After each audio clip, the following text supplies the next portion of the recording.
ಹೆಗಲ ಮೇಲೆ ಕೈ ಹಾಕಿ ಅವ್ರು ಕೇಳಿದ ಒಂದೇ ಪ್ರಶ್ನೆ, ನಾನು ಏನು ಮಾಡ್ಬೇಕು ಹೇಳಪ್ಪ ಅಂದರು.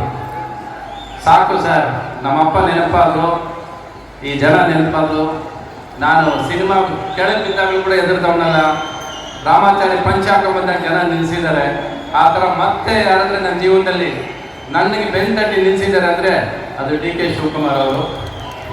ಅವ್ರು ನನ್ನ ಜೊತೆ ಇದ್ದಾರೆ ಒಬ್ಬರು ಸ್ನೇಹಿತರು. ನಾವು ಅವರು ಸ್ಕೂಲಲ್ಲಿ 40-50 ವರ್ಷದ ಸ್ನೇಹ ನಮ್ಮದು. ಬಟ್ ಯಾವತ್ತೂ ಈ ಸ್ನೇಹ ಯಾವತ್ತೂ ಕಳಿಸ್ಕೊಂಡಿರಲಿಲ್ಲ ನಾನು. ಆದರೆ ಮೊನ್ನೆ ಅವ್ರು ಮಾಡಿದ ಒಂದು ಉಪಕಾರ ನನ್ನ ಜೀವನದಲ್ಲಿ ಮರೆಯೋದಿಲ್ಲ. ಅದೇ ಥರ ಉದಯ್ ಕೂಡ ನನಗೆ ಗೊತ್ತಿಲ್ಲದೇ ಸಹಾಯ ಮಾಡಿದ್ದಾರೆ. ಅವ್ರು ನನಗೆ ಸಹಾಯ ಮಾಡೋದು 1 ವರ್ಷ 2 ವರ್ಷ ಗೊತ್ತಿರಲಿಲ್ಲ. ನನ್ನ ಸ್ನೇಹಿತರ ಮೂಲಕ ನನಗೊಂದು ಸಹಾಯ ಮಾಡಿದ್ದಾರೆ. ಅದು ರೀಸೆಂಟಾಗಿ ಒಂದು ವರ್ಷದಿಂದ ಅಷ್ಟೇ ಗೊತ್ತಾಗಿದ್ದು, ಅಲ್ಲಿವರೆಗೂ ನನಗೆ ಗೊತ್ತಿರಲಿಲ್ಲ. ಆ ಥರ ಸ್ನೇಹಿತರು ನನ್ನ ಜೀವ ಇರೋವರೆಗೂ ನಾನು ಪ್ರೀತಿಗೆ ಸ್ನೇಹಿತರಿಗೆ ಮಾತ್ರ ತಲೆ ಬಾಗೋದಿಲ್ಲ. ಆ ಥರ ಇವತ್ತಿಲ್ಲಿ ಬಂದಿದ್ದೀನಿ ಅಂದರೆ ಅದು ಉದಯಗೋಸ್ಕರ. ಮತ್ತು ಅವ್ರು ಹೇಳಿದ್ರು ಕೂಡ ಅಷ್ಟೇ, ನಿಮ್ಮ ಸ್ನೇಹಿತರು ಡಿ ಕೆ ಶಿವಕುಮಾರ್ ಅವ್ರ ಹತ್ರ ಬಾರಯ್ಯ ಅಂದರು. ಡಿ ಕೆ ಶಿವಕುಮಾರ್ ಎಲ್ಲಿದ್ದಾರೆ ಅಲ್ಲಿ ಇರ್ತಾನೆ ಸರ್, ರವಿಚಂದ್ರನ್ ಅಂತ ಬಂದಿದ್ದೀನಿ ಇವತ್ತು. ಅವ್ರಿಗೋಸ್ಕರ ಬಂದಿದ್ದೀನಿ, ಇವ್ರಿಗೋಸ್ಕರ ಬಂದಿದ್ದೀನಿ. ಹಬ್ಬ ಆಚರಣೆ ಇವತ್ತು ಒಂದು ದಿವಸ ಅಲ್ಲ ರೀ, ಪ್ರತಿದಿನ ಹಬ್ಬ ಆಚರಣೆ ಮಾಡಬೇಕು.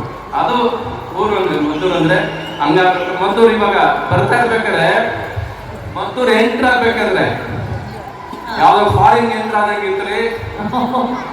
ಆಗ ರೆಸ್ಟೋರೆಂಟ್ಗಳು, ಫುಡ್ ಮಾರ್ಟ್ಗಳು ನೋಡಿದ್ರೆ, ಜನ ಕಾರ್ಗಳು ನೋಡಿದ್ರೆ ಇದೇನು ಮದ್ದೂರ ಏನೇ ಇದು ಅನಿಸ್ಬಿಡ್ತು ನನಗೆ. ಎಷ್ಟೋ ದಿವಸ ಆಗಿತ್ತು ಮೈಸೂರು ಕಡೆ ಬಂದು.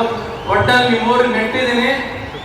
ಇಲ್ಲಿ ಬಂದು ಹೋದ್ಮೇಲೆ ಇದನ್ನ ತಾಡ್ಕೊಂಡೆ ನಾನು ಹೋಗಿ ಮಾಡಿದ್ದು ರಾಮಾಚಾರಿ ಹಳ್ಳಿ ಮೇಸ್ಟ್ರು ಅಲ್ಲ, ನೆನಪಿರ್ಬೇಕು. ಈಗ ಶಿಂಷಾಗ್ ಹೋಗಿ ಹಳ್ಳಿ ಮೇಸ್ಟ್ರು ಮಾಡಿದ್ದೆ, ರಾಮಾಚಾರಿ ಮಾಡಿದ್ದೆ. ಮತ್ತೆ ತುಂಬಾ ವರ್ಷಗಳ ಆದ್ಮೇಲೆ ಮದ್ದೂರು ಒಳಗೆ ಬಂದಿದ್ದೀನಿ ನಾನು ಇವತ್ತು ಅಂತ ಅನ್ಸುತ್ತೆ. ಒಟ್ಟಲ್ಲಿ ಈ ಒಳ್ಳೆಗಳಿಗೆ ನಿಮ್ಮ ನಮ್ಮನ್ನ ಹೊತ್ಕೊಂಡು ಹೋಗ್ತೀನಿ ನಾನು. ತುಂಬಾ ಖುಷಿಯಿಂದ ಹೋಗ್ತಾ ಇದ್ದೀನಿ ಇವತ್ತು. ಒಳ್ಳೇದಾಗಲಿ ಸರ್, ಎಲ್ಲರಿಗೂ ಒಳ್ಳೇದಾಗಲಿ.